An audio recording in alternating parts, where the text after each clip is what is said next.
அனைவருக்கும் வணக்கம். இது Sarathi law studies. Sarathi law ஸ்டடீஸில் contract act 1 part C and part D illustration based question பார்க்க போகிறோம். மிக கவனமாக நோட்ஸ் எடுத்துக்குங்க. அது மட்டும் இல்லாமல் நீங்கள் இது 50க்கு மேலே வீடியோ பார்த்துருந்தா மட்டும்தான் இதற்கு உண்டான ஆன்சர்ஸை உங்களால் பண்ண முடியும்.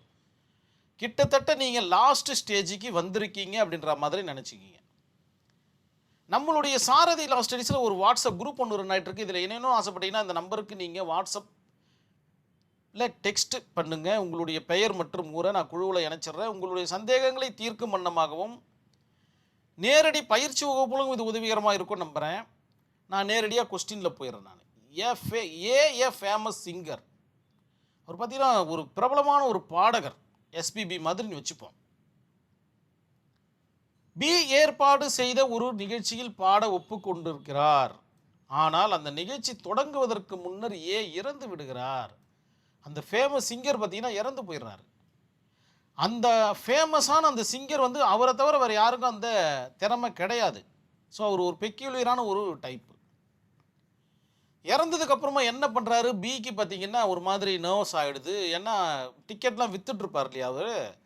அதனால் ஏவின் மகனான சியை பார்த்தீங்கன்னா பி பார்த்தீங்கன்னா நிகழ்ச்சியின் பாட கட்டாயப்படுத்த முடியுமா அப்படின்ற மாதிரி கேட்குறாங்க. ஸோ சியை பார்த்தீங்கன்னா கட்டாயப்படுத்துகிறார். ஏ உடைய மகனான சியை பி பார்த்தீங்கன்னா கட்டாயப்படுத்துது. அந்த மாதிரி கட்டாயப்படுத்த முடியுமா அப்படின்றத உங்ககிட்ட கேட்கிற இல்லுஸ்ட்ரேஷன் பேஸ்டு கொஸ்டின். இந்த மாதிரி எப்படி வளர்ச்சி திருப்பி கேட்டாலும் உங்களால் பதில் சொல்ல தெரியணும். கண்டிப்பாக இந்த 50 வீடியோக்கு மேலே பார்த்துருந்தீங்கன்னா உங்களுக்கு மிக அற்புதமாக புரிய வரும். நான் இஷ்யூஸை ஃப்ரேம் பண்ணுறேன் பாருங்கள். ஆனரபிள் கோர்ட்டில் இப்படி தான் இஷ்யூஸை ஃப்ரேம் பண்ணுவாங்க. இஷ்யூஸ்ன்னு போட்டுட்டீங்க. Whether A and B contract is வேலிடான்னு கேட்குறேன். ஒரு சின்னதாக ஒரு கொஸ்டின் நானே கேட்டுக்கிறேன். A is a famous singer. நீங்கள் இதை எலாபரேட் பண்ணி எழுதலாம், தவறொன்றும் கிடையாது. இது நான் சும்மா போட்டிருக்கேன், இதுதான் ஆன்சர்னு நினச்சிடாதீங்க. உங்களுடைய மனதில் உதிக்கிற சரியான பதிலை நீங்கள் எவ்வளோ பெரிய கான்செப்டாக வேணால் எழுதி இந்த இடத்துல நீங்கள் இஷ்யூஸை ஃப்ரேம் பண்ணலாம். Whether the A and B contract is வேலிடான்னு கேட்குறேன். Yes valid. ரெண்டு பேரும் பார்த்தீங்கன்னா மைனர் இல்லை. ஸோ இதில் யாரும் ஒருத்தரும் மைனர் கிடையாது. எல்லாரும் பார்த்தீங்கன்னா நல்ல திடகாத்திரமான மனநிலையில் இருக்கக்கூடிய நபர்கள் தான். குட். ஸோ இந்த கான்ட்ராக்ட் வேலிட் தான். ரெண்டாவது பார்த்தீங்கன்னா வெதர் ஏ இஸ் டைடு. ஏ பார்த்தீங்கன்னா இறந்துடுது, சடன்லி இறந்துடுறாங்க. இந்த கான்ட்ராக்ட் க்ளோஸ் ஆகுமான்னு கேட்குறேன். எஸ், க்ளோஸ் ஆகிடும். ரெண்டு பேரில் ஒருத்தர் இறந்துட்டாங்கன்னா கண்டிப்பாக க்ளோஸ் ஆகிடும். ஒரு சில இதுக்கு தான் அவங்க லீகல் இயர்ஸ்லாம் வருவாங்க, ஒரு சிலதுக்கு வரமாட்டாங்க. Whether B compel A son C is வேலிடான்னு கேட்குறேன். பி பார்த்தீங்கன்னா கம்பல் பண்ணுது. யோ, நான் பைசா கொடுத்துட்ருக்கையா, டிக்கெட்லாம் விற்றுட்ருக்கையா, உங்கள் அப்பாவுக்கு பதிலாக நீ வந்து பாடு, உங்கள் அப்பாவோட ஃபேஸ் கட் அப்படியே உனக்கு இருக்குது, திறமையும் உனக்கு இருக்குது, நீ வந்து பாடு அப்படின்னு கம்பல் பண்ண முடியுமா? அந்த மாதிரி கம்பல் பண்ணால் அது வேலிடான்னு கேட்குறேன். நோ. சியா வந்து விருப்பப்பட்டு பாடிச்சுன்னா சந்தோஷம்தான், இல்லைன்னா எதுவும் கம்பல் பண்ண முடியாது. ஸோ நோன்னு போட்டுட்டேன். Whether B filed any suit against C is வேலிடான்னு கேட்குறேன். பி பார்த்தீங்கன்னா அவங்க அப்பா இறந்து போயிடுறாரு, அதாவது ஏ இறந்து போயிடுது. பி பார்த்தீங்கன்னா நிறைய செலவு பண்ணி ஒரு ஹாலை எடுத்துருக்கு பாட்டு பாடுவதற்காக. ஆனால் ஏ இறந்துட்டதுனால சியை பார்த்தீங்கன்னா கம்பல் பண்ணுது. அது பாட மாட்டேன்னு மறுத்ததுக்கப்புறமா சி மேலே எதனா வழக்கு தொடர முடியுமா அப்படின்ற மாதிரி ஒரு கொஸ்டின் கேட்குறேன். அதற்கு பதில் நோ அப்படின்ற மாதிரி சொல்லிடுறேன். ஸோ இப்படித்தான் நம்ம இஷ்யூஸை ஃப்ரேம் பண்ணணும். இதற்கப்புறம் நீங்கள் இஷ்யூஸை ஃப்ரேம் பண்ணுவீங்கன்ற நம்பிக்கை எனக்கு இருக்குது. நான் இந்த இந்த 2 லைன்லேருந்து ஒரு 4 இஷ்யூஸை ஃப்ரேம் பண்ணியிருக்கேன். இந்த 2 லைன்லேருந்து 5, 6, 7ன்னு நீங்கள் தாராளமாக இஷ்யூஸை ஃப்ரேம் பண்ணலாம். தமிழ்லையும் பண்ணலாம், ஆங்கிலத்துலையும் பண்ணலாம். தமிழ் மீடியமாக தான் தமிழில் பண்ணுங்கள், ஆங்கில மீடியமாக தான் ஆங்கிலத்தில் பண்ணுங்கள். இஷ்யூஸை ஃப்ரேம் பண்ணுறதை கற்றுக்கணும். இல்லுஸ்ட்ரேஷன்லேருந்து அங்கங்கே கட் பண்ணிங்கன்னா இஷ்யூஸ் ஆகிடும். இங்கேருந்து இது வரைக்கும் கட் பண்ணிங்கன்னா ஒரு இஷ்யூஸ் வந்துடும், இங்கேருந்து இது வரைக்கும் கட் பண்ணிங்கன்னா ஒரு இஷ்யூஸ் வந்துடும். ஸோ இவ்வளவு தான் விஷயமே.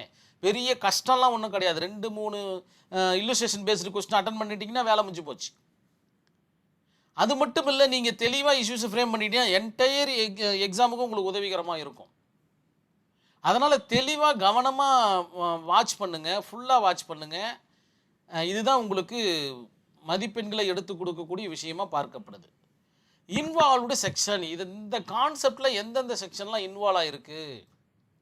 செக்ஷன் 37 அண்ட் 56 பார்த்தீங்கன்னா இன்வால்வ் ஆகிருக்கு. அப்படின்னா என்ன சொல்லுது இந்தியன் கான்ட்ராக்ட் ஆக்ட் 1872ன்னு பார்த்தீங்கன்னா இந்த இடத்துல தெளிவாக சொல்லப்பட்டிருக்கு பாருங்க.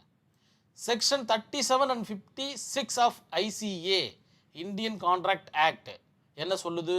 தனிப்பட்ட கலை, திறமை, சேவை போன்ற சார்ந்த ஒப்பந்தத்தில் அந்த நபர் இறந்தால் ஒப்பந்தம் தானாகவே முடிவுக்கு வந்துவிடும். முடிஞ்சு போச்சு மேட்ரு. பி வந்து சிஏ கம்பல் பண்ணுறதுல எந்த பிரயோஜனமும் கிடையாது. தெளிவாக சொல்லிச்சு 37 அண்ட் 56. மேலும் வாரிசுகள் சேவை செய்ய கட்டாயப்படுத்த முடியாது. இன்னொரு பாயிண்ட்டையும் சொல்லிட்டாங்க, வாரிசை கட்டாயப்படுத்த முடியாது அப்படின்ற மாதிரி. ஃபேக்ட் ஆஃப் கேஸ் அண்ட் அப்ளிகேஷன்லாம் போடுவீங்க. ஒரு யூனிவர்சிட்டிக்கு ஒரு மாதிரி மாறும். அவர்களுடைய டிசைனில் நீங்கள் போட்டுக்குங்க. பேராகிராஃப் எழுத போகிறீங்க, என்ன எழுத போகிறீங்க, இதை பற்றின டீட்டெயில்ஸ் எழுத போகிறீங்க. ஒரு இல்லுஸ்ட்ரேஷன் இதை பேஸ் பண்ணி இன்னொரு இல்லுஸ்ட்ரேஷனை நீங்கள் கிரியேட் பண்ண போகிறீங்க. அதுக்கப்புறம் write all section in brief. Case ஸ்டடிஸே எழுத போகிறீங்க. கேஸ் ஸ்டடி நான் என்ன எடுத்துகிட்டு வந்துட்டுருக்கேன்?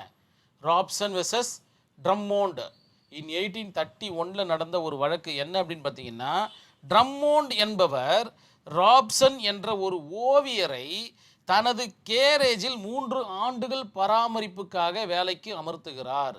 அவருடைய கேரேஜ் வந்து பார்த்திங்கன்னா ஏதோ ஒரு கேரேஜ் இருக்குது. அந்த கேரேஜில் ராப்சன் தான் பார்த்திங்கன்னா ஆப்டான ஒரு ஆள். அவர் தான் பார்த்திங்கன்னா தனித்திறமை பெற்று இருக்கிறார். அந்த தனித்திறமையின் காரணமாக அவருக்கு தனியான ஒரு அந்த சம்பளமும் அவருக்கு கிடைக்கிறதுக்கு வாய்ப்பு இருக்குது. ராப்சன் என்ன பண்ணுறாருன்னு பார்த்தீங்கன்னா, வேற ஒருத்தர்கிட்ட அவர் இந்த வேலையை ஒப்படைச்சிட்டு அவர் நின்றுறார். இதனால் பார்த்தீங்கன்னா ட்ரம்மண்ட் பார்த்தீங்கன்னா என்ன பண்ணுறாருன்னா வழக்கு தொடர்றார். வழக்கு தொடரும்போது ஆனரபிள் கோர்ட் பார்த்தீங்கன்னா இஷ்யூஸ் ஃப்ரேம் பண்ணி, தனிப்பட்ட திறமை சேவையை அடிப்படையாக கொண்டு ஒப்பந்தத்தை வேறு ஒருவருடன் ஒப்படைக்கலாமா? ராப்சனுக்கு தனிப்பட்ட திறமை இருக்குது. அதை கண்டுபிடிச்ச ட்ரம்மண்ட் பார்த்தீங்கன்னா அவருடைய கேரேஜில் வேலைக்கு வச்சுக்கிறாரு ஸ்பெஷல் சேலரியோட. இந்த வேலையை இன்னொருத்தருக்கு கொடுத்துட்றாரு. அதனால் பார்த்தீங்கன்னா ட்ரம்மண்டுக்கு பிடிக்கல. இந்த மாதிரியான கான்செப்ட் இது ஒத்து வருமா அப்படின்ற மாதிரி இஷ்யூஸை ஃப்ரேம் பண்ணுறாங்க. ஆனரபிள் கோர்ட் என்ன ஜட்ஜ்மெண்ட் கொடுக்குது அப்படின்னு பார்த்தீங்கன்னா, ஒப்பந்தம் ராப்சனுக்கும் ட்ரம்மண்டுக்கும் தான் இருக்குது. அது மட்டும் இல்லாமல் தனிப்பட்ட திறமையை பொறுத்து தான் இந்த வேலையை அவர் கொடுத்துருக்காரு. அதனால் இவர் இன்னொருவரை பார்த்தீங்கன்னா அந்த இடத்துல பிளேஸ் பண்ணிக்கிறதுன்றது ஒப்பந்தத்துக்கு மாறான ஒரு விஷயம். அது மட்டும் இல்லாமல் வந்தவருக்கு அந்த தனிப்பட்ட திறமை இருக்குதா இல்லையான்றது தெரியாது. அதை பற்றின அவசியமும் ட்ரம்மண்டுக்கு கிடையாது. அதனால் கொடுக்கப்பட்ட அந்த 3 வருட ஆண்டுகள் கண்டிப்பாக ராப்சன் பார்த்தீங்கன்னா அவர்கிட்ட வேலை செஞ்சு தான் ஆகணும் அப்படின்ற மாதிரியான தீர்ப்பை கொடுத்துட்றாங்க.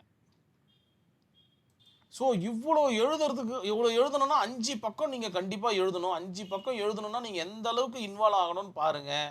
அப்போன்னா நீங்கள் ஒரு இஷ்யூஸை பார்த்தீங்கன்னா இன்னும் 2 இஷ்யூஸை ஃப்ரேம் பண்ணணும். இந்த செக்ஷனை கொஞ்சம் ப்ரீஃபாக எழுதணும், இல்லுஸ்ட்ரேஷன் எழுதணும், அப்ளிகேஷன் எழுதணும். இவ்வளோ விஷயத்தை நீங்கள் எழுதினா மட்டும்தான் 5 பக்கத்தை உங்களால் கவர் பண்ண முடியும். அப்போ தான் உங்களுக்கு மதிப்பெண்ணும் கிடைக்கும். நல்லா புரிஞ்சுக்கணும் நீங்கள். கண்டிப்பாக இந்த வீடியோ உங்களுக்கு புரிஞ்சிருக்கும் நான் நம்புகிறேன். நன்றி, வணக்கம்.